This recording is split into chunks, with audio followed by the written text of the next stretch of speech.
still uncovered. It's back before 1600, Belfast was just a small fishing town of about 1,000 people, but thanks to the Ulster plantations, I'll talk about them a bit later, and the Industrial Revolution in the early and mid-19th century, Belfast went from a population of 1,000 in 1600 to a population of 300,000 by 1900. It is still the second largest city on the island of Ireland after Dublin, and the largest city in Northern Ireland.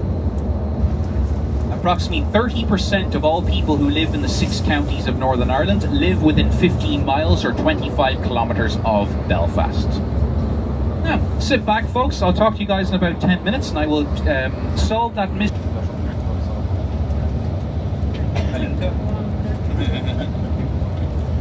Catholic majority in Northern Ireland to begin with? Well, I shall tell you. But before I do, personally, I like to start with just one verse of a song. And you're all free to join in if you like. Once a jolly swagman camped by a billabong underneath the shade of a coolabah tree. He sang as he watched and waited till his billy boiled.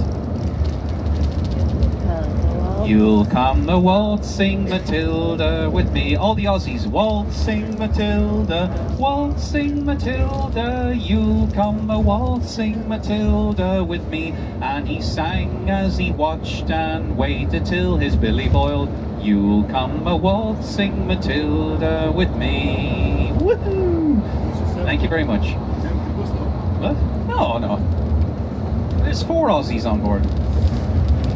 So guys, it all goes back to the year 1526, so almost 500 years ago, where we have everyone's favourite English monarch sitting on the throne. That's King Henry VIII, how silly of me. And he is married to his Spanish queen, Catarina de Aragon. They have a young daughter named Princess Mary, but no boys. Henry wants a male heir desperately because his family line, the Tudors, was gained the English throne in 1485, so just over 40 years before, when his father, King Henry II, won the Battle of Bosworth Field after Richard III. The Plantagenet dynasty died out and the Tudors took control. Now, Henry asks the Pope, the Papa in Roma, if he could have a divorce, and the Pope says, nope. So Henry sulks, then he eats a little more, then he gets an idea. He'll form his own church. He calls it the Church of England. All English monarchs and subsequently British monarchs are still the head of the Church of England, or Anglican Church as it's also known. So Henry is now the boss of his own church, so he divorces Catherine. This cheeses her and their daughter Princess Mary off quite a bit because she's now removed from the line of succession. And Henry is free to marry his wife number 2, Anne Boleyn. They soon have a young daughter named Princess Elizabeth, but no boys. Dun dun dun.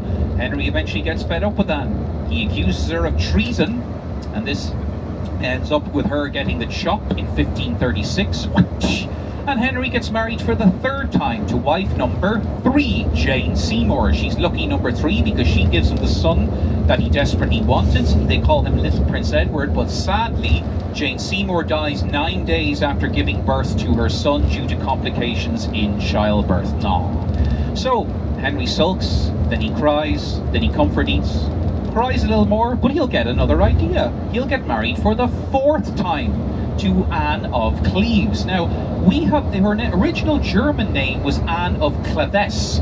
We've all mispronounced it since as Anne of Cleves because Henry read it as Cleves and nobody argued with him. So he married her by proxy. So what that means is they were married, both their names were on the marriage certificate, but they were not physically in their presence. And it's just as well because a few weeks later when Henry was presented with Anne of Cleves, he supposedly bellowed out, "My God, she looks like a horse, and not the kind I'd like to ride." Giggity. So he divorces Anne. Then he gets married to wife number 5, Catherine Howard. Catherine Howard is 17 years old. Henry is pushing 50. Damn. So Henry does not do his marital duties that well. So Catherine takes it up with a man called Thomas Culpeper, and Henry finds out. Dun dun dun. But he forgives her. No, he doesn't. He cuts her head off. Wife number 2 to be headed.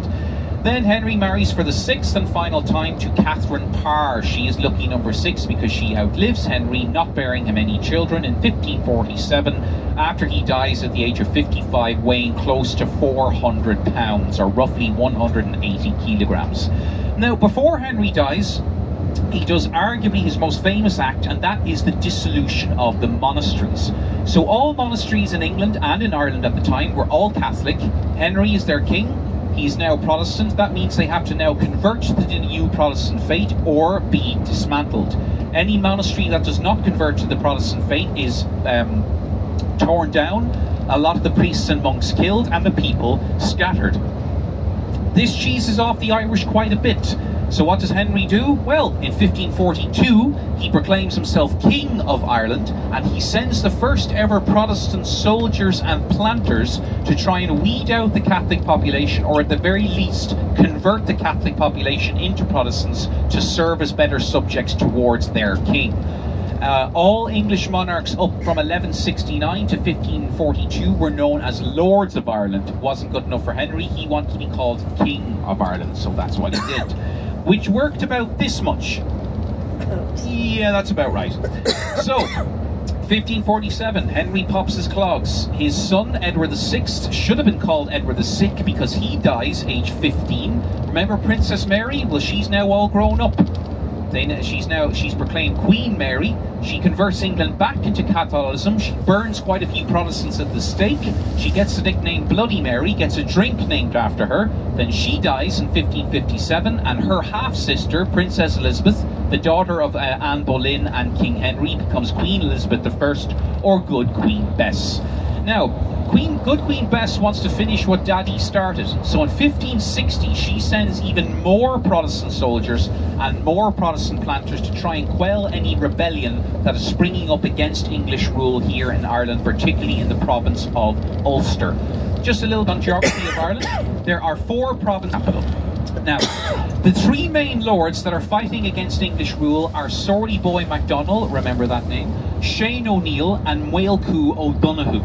So sometimes the English are successful, sometimes they're not. It kind of goes back and forth, until finally in 1601, the last of the Irish lords surrender to English rule, and all Irish people from that date onwards, or after that battle, are officially considered to be English subjects. In 1607, the last of the Irish lords, not content with now being subordinate to the English crown, they take up in a boat, they leave for Spain, where they try to gather an army, but Spain can't help them because almost 20 years before, in 1588, they are broke because of the Spanish Armada.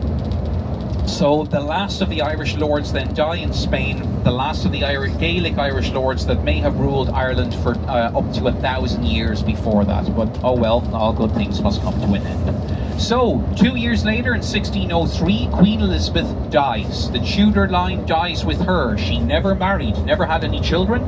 They nicknamed her the Virgin Queen, so they named a state after her on the East Coast. I'm kidding, no, you're right, it's Virginia.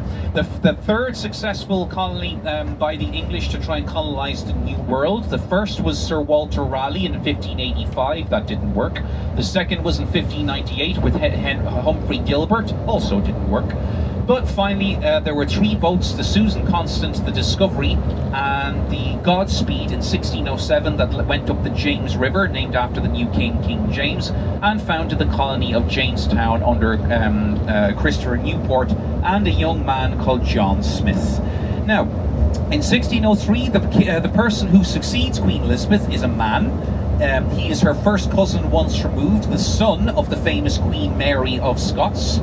His name is James. He's proclaimed King James I of England and King James VI of Scotland. Now, he is a Presbyterian, so he's Protestant. He wants to solidify his power here, particularly in Ulster, because it's the closest part between Ireland and Scotland. So he sends quite a few Scottish and English planters to Ireland to try and weed out the Catholic population, and much like King Henry, to try and convert them into Protestant as well. Now, I'm just going to give my voice a bit of a break. I'll then talk about the small town of Ballymena, which all of Irish people now are considered to be English subjects on paper, but certainly not in their hearts.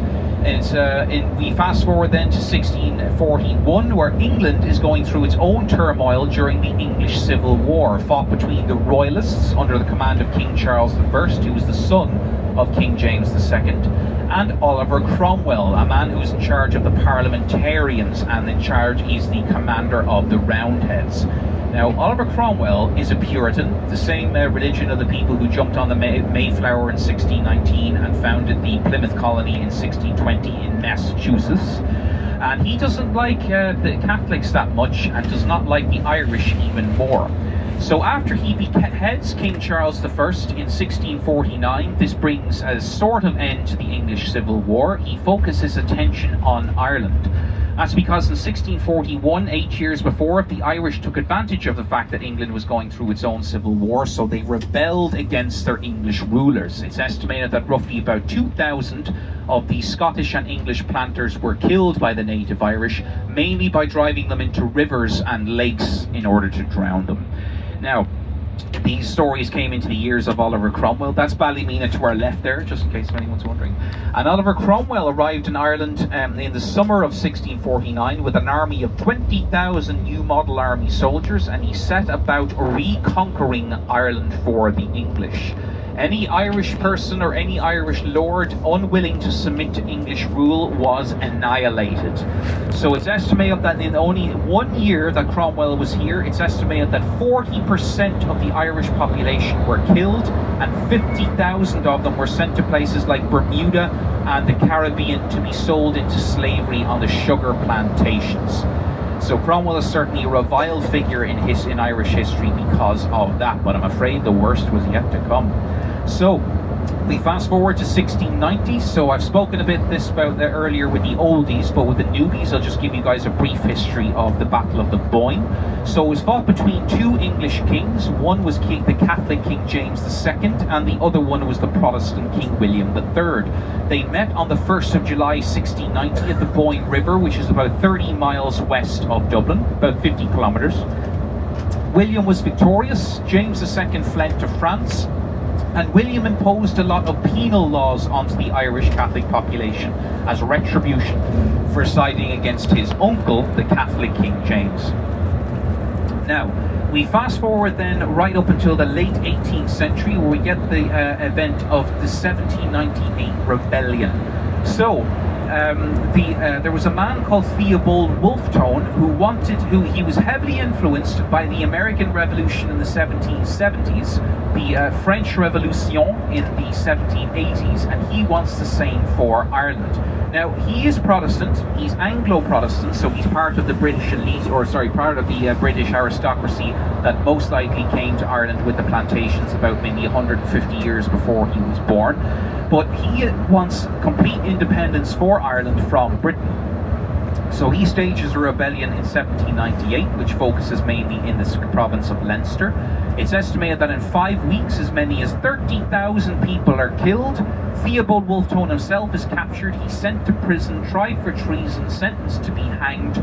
But to save the British the trouble, he cuts his own throat in prison. But there is evidence to suggest he may have been murdered. But if you investigate it more yourselves, make of it as you wish. Now, in 1801, just 3 years later, it's decided by the British government that Ireland is too dangerous to be self-governing. So they officially incorporate the entire island of Ireland into the British Empire. So it became known as the Kingdom of Great Britain of England, Scotland, Wales and Ireland. Ireland would not gain somewhat independence until 121 years later in 1822. Now, I'm going to just give it another break there, folks, let you go. Ireland is officially incorporated into the British Empire. It's ruled directly by Westminster in London. But in the 1840s, there would be a devastating event that would have huge consequences on the Irish population and would change Irish history forever. So beginning in 1845, we have the arrival of the potato blight, or known as the famine as well. This was a fungus that attacked the potato plant in Ireland, which 70% of Irish people were solely reliant on it as their main food staple. They reckon this virus or fungus started in the United States, made its way to the Netherlands, and then after the Netherlands in September to 1845 to Ireland. Now, Initially, people weren't too worried because Ireland had faced famines before, but this one would be different because it will return about four to 5 years, one after the other, and the consequences would be devastating. So, in 1846, the famine strikes again, and people are starting to get a little bit worried. So they asked their government, which is British government, for help. However, the British government under Sir Robert Peel, the Prime Minister at the time, he believes in a policy called laissez-faire, or laissez-faire, which means reap what you sow or work for your money. So he does not believe in giving out free food to the Irish in the event that it would make them too lazy and too dependent on their government for help. They do, however, introduce a tax called the Indian corn tax. Now, I don't really like using the word Indian to describe someone who's a Native American or Indigenous American, because as we know, Christopher Columbus did not discover India in 1492. He discovered, for Europe anyway, the two continents of North and South America. But that's why that's the reason why they're called Indians, but I prefer Indigenous American, but that's the word that they use. So, this Indian corn tax was meant as a ration for the Irish people, particularly the poor who couldn't afford to grow. Obviously, they couldn't grow their own potatoes or couldn't buy other foods as well. And it was meant to only, however, the rations that they gave out were meant to only feed a family of 4. But what if you had a family of 10 people or more? Well, you weren't given any extra rations, you were just expected to divide it. So for a lot of people, of course, this wasn't enough. So to supplement their income and to supplement their diet, a lot of them went into the workhouses, where they did back-breaking work, breaking up stones mainly to be used in the construction of walls and roads. Many of these walls and roads that are scattered around Ireland, but particularly in the south and west of Ireland, a lot of them lead nowhere, and they serve no purpose. They were there purpose just so people could work for something and to earn a little bit of food. It was not done for money, just to earn a little bit of food where they might live for one day more. Now, there's another Irish lord by the name of, well, he wasn't Irish, he was British, but he had estates here in Ireland, called Lord Trevelyan, and much like Oliver Cromwell, he's a reviled figure in Irish history because he believed that the blight or the famine was God's punishment on the Irish for relying solely on just one food crop to supplement their diet. Now you might be thinking, why didn't they just grow other foods? And that's exactly what they wanted to do. However, again, the British government's policy at the time was that they did not want to disrupt the economy, so they still exported food, obviously not potatoes, that could have been used to feed the starving Irish population, but they still sent it around places in Britain and across to the Empire as well, leaving a lot of the Irish people to starve from because they were exporting their own food. Now, 1847 rolls in, and this is considered to be the worst year of the famine because it strikes for a 3rd time, and people were getting extremely desperate because they were dropping like flies and leaving the country like flies. So it's estimated in this year alone, approximately 250,000 Irish people emigrated mainly to places like America, Canada, Australia and England, most of them never to see their families or their homeland again. And it's estimated too that roughly 250,000 people died either through hunger, malnourishment, or the diseases that went along with these two affiliations. So, 1848 rolls in, and finally the British government take a much bigger notice of the famine, so they open up the first ever soup kitchens, and thankfully these are for free. It's estimated that at any one time, at any one day, an estimated 750,000 people would be fed by these soup kitchens, and this would last right up until about the 1850s, until when the blight started to recede and the potato crop started to return, but the damage had already been done. It's estimated that in 1840, before the famine, the island of Ireland's population was approximately 8.5 million. By 1850, just 10 years later, the population had gone down to 6 million. So Ireland lost 30% of its country's population, either through emigration or simply death. So Ireland's current population is about 7.3 million people. So we are the only European country where our pre-20th century population was bigger than it is currently. But at the rate that Ireland is growing now, they reckon they will exceed their pre-famine population maybe by about 2050. By then the famine would have been finished for 200 years. Now, towards the end of the 19th century, and mainly due to the British government's mishandling of the situation here in Ireland with the famine, there was a whiff of revolution in the air not seen since the days of 1798. So in the late 19th century, there was a lot of leagues that were formed. One of these was the Gaelic League, where they were trying to revive the Old Irish language and Old Irish way of life. There was also the GAA formed in 1884, 140 years ago this year, where they were trying to revive Old Irish sports, mainly hurling and Gaelic football. Hurling, by the way, is the world's second fastest field sport. The only field sport faster than it is ice hockey on an ice hockey field. So in 1890s, there was the IRB formed, the Irish Republican Brotherhood, Cumann na Man, that means the League of Women. And not only were they trying to get Irish independence, but Cumann na Man were also trying to be granted women's suffrage during the suffragette movement, in which they wanted women to be given the right to vote. By the way, can anyone tell me which was the first ever westernized country to give women the right to vote? Does anyone know? UK. Sorry? UK. Correct, New Zealand. Well done, 1894, brilliant, well done. You're the first person that's ever, non-New Zealand person who's ever got that, well done. When did Bulgaria get it?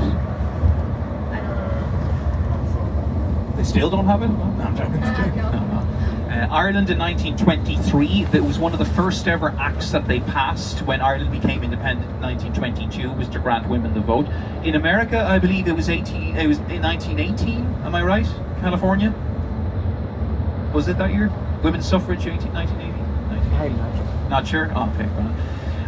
Britain, I think, was 1928, anyway. So, there was also Sinn Féin that was formed. So Sinn Féin means we ourselves. So their motto is, if anyone's going to get Irish independence, it's going to have to be we ourselves. So in the early 20th century, we have a crisis going on in Europe in the form of the First World War, where Britain and France, and to an extent Ireland, because remember Ireland is part of Britain, are at war with the German Empire under Kaiser Wilhelm II, or Kaiser Wilhelm II. So, 50,000 Irish people sign up for the British Army to fight the Germans in the green fields of Belgium and France. But what about back home in Dublin? There is a revolution in the air. And what I mean by that is it is physically happening. It's on, basically.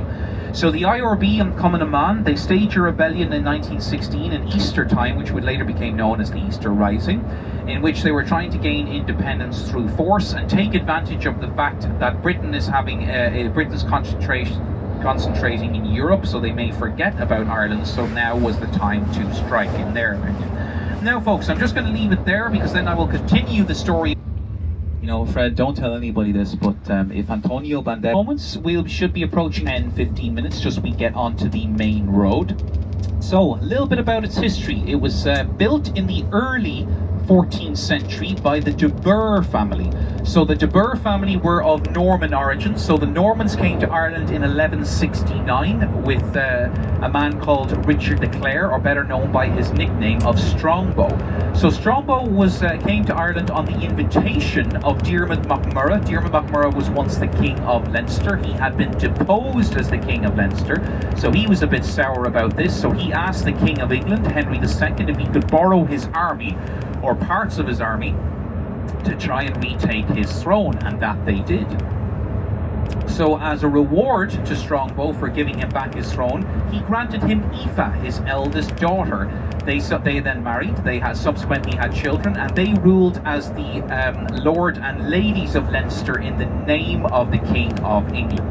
So in 1169, this begins an era of the somewhat troubled relationship between Ireland and England, which would last right up until 1922.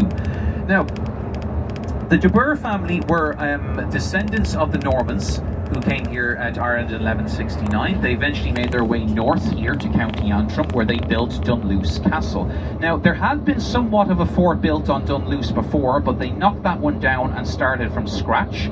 And they lived there for approximately maybe 20 or 30 years until they assimilated with the rest of the local Irish Catholic population, and they then kind of fell from power as a result. Now, the next family to move into Dunluce were the McQuaylan family. But they themselves then were ousted by the most famous people attached to Dunluce, the MacDonald family. So remember our pal Sorty Boy MacDonald? That was his main residence from the time when he was roughly about maybe a teenager or a young man until he died. Now, Sorty Boy was known as a brilliant military tactician, and that certainly came in handy with the Tudor conquest wars in Ireland that took place between 1560 and 1601. He was famous for defeating the English army twice in battle. He himself was defeated twice. He escaped from custody once, and was let go once in a prisoner exchange. On one such occasion, when his son was captured by the English army and taken to Dublin Castle, which was then obviously under control of Dublin. When Sorty Boy was called to Dublin to try and make a negotiation to free his son, he had found that the English army had actually beheaded his son and his head placed in front of the gates of Dublin Castle as a warning to other Irish rebels. Now, Sorty Boy summoned up all his courage and he proclaimed, "My son hath many heads." So that meant that he, in other words, like Arnold Schwarzenegger, he meant, "I'll be back." And he did. He defeated the English army 1 year later at the Battle of Sleevish. Part of the reason he defeated them was he led them straight into a bog. The English army were there with their heavy horses and heavy armour. Sorty Boy's men were dressed much lightlier, and they were able to pick off the English when they got stuck in the bog up to their waist or more, because they weren't as heavy on the bog as well, and they knew the land a lot better, so they were able to pick them off with their arrows and anything else they could pretty much throw at the English army. So initially seen as a thorn in the side of Queen Elizabeth I, because remember, after all, she wants to conquer Ireland in the name of her kingdom. Sorty Boy was actually granted clemency by Queen Elizabeth I eventually then, in roughly about maybe 1580, because she saw him as a worthy adversary, so she thought that, you know what, he's probably better off as an ally than an enemy. So she agreed that she would stay out of his kingdom in Antrim, and he agreed that he would stay out of English influence in the rest of Ireland. And he lived out the rest of his days in relative peace in Dunluce Castle. So good for him. One of the few Irish lords to actually not submit to English rule. Now, his family continued to live in Dunluce Castle right up until about 1690, because after that was the Battle of the Boyne. The Catholics fell from power. They were expelled from any manor house or castle that they once owned, and the English then moved in. But by then the castle was pushing 400 or at least 300 years old. It'd become quite old and dilapidated, so it was abandoned by the early 18th century and left into ruin, which we can now see to this day. So that is the story of Dunluce Castle. There's also another famous story, apparently, don't know if this is legend or not, but when Sorty Boy was on his way back from Dublin, he found that the English had placed an English lord in his castle in his stead. So Patrick Kearney, the English lord's name was Peter Kenny. So Sorty Boy had him, maybe in revenge for his son, he had him hanged and his body put on display in the front of Dunluce Castle as a warning to the English. You know, they wanted to play hardball, well, that's what he did. So we should be able to see the North Irish Sea in just a few moments directly ahead of us. This is actually the most windiest part in all of Ireland, because we have two seas meeting. You have a lot of weather, so the North Irish Sea is directly north, and around the corner to the right is the Irish Sea, which separates the island of Ireland from the island of Britain. So guys, I just remind you again, it is to get very windy later on, so we please advise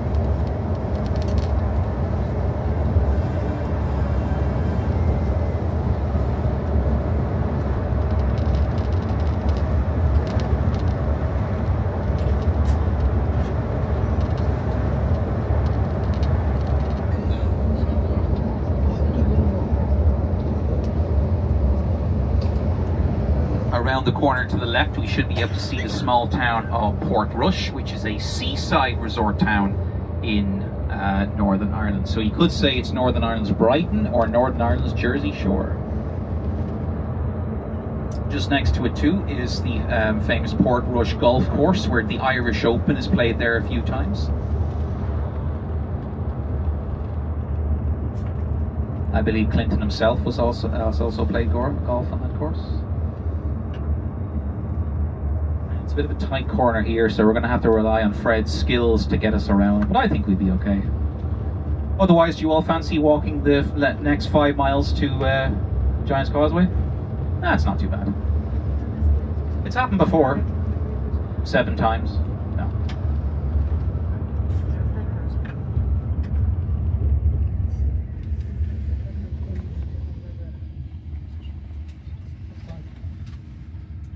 So good so far. We made it! Yoo-hoo! Well done, Fred. Fearless Fred. We have a look down there at Portrush Beach. No surfers today, even though it is a very popular surfing spot. Now, if we all have a look, guys, on the left-hand side of the bus in just a few moments, you will be able to see the face of Finn McCool. Look out for his nose, look out for his smiley face, and the water touching his chin. And then just after that, only about half a mile away, is Dunluce Castle.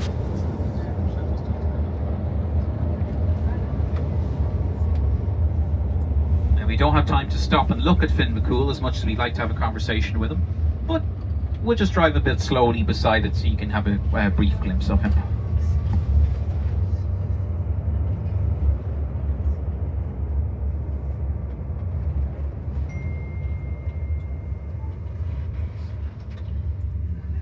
Now, do you see him there?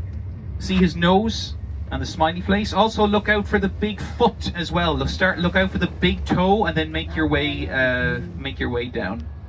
The tide is out, so it should be easy to see it. Yep, there it is. There's the big toe and the face of Finn McCool. Also, the Isle of Pike in Game of Thrones, where Theon Greyjoy's daddy, Balon Greyjoy, lives. We do not sow, we do not reap. We are iron-born.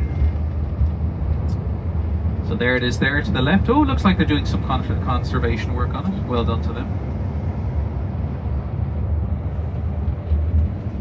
So although it was the Isle of Pike Castle was based on that's fine. Just as I said before, just be very careful. So literally hold on to your hats. Only stay on the path.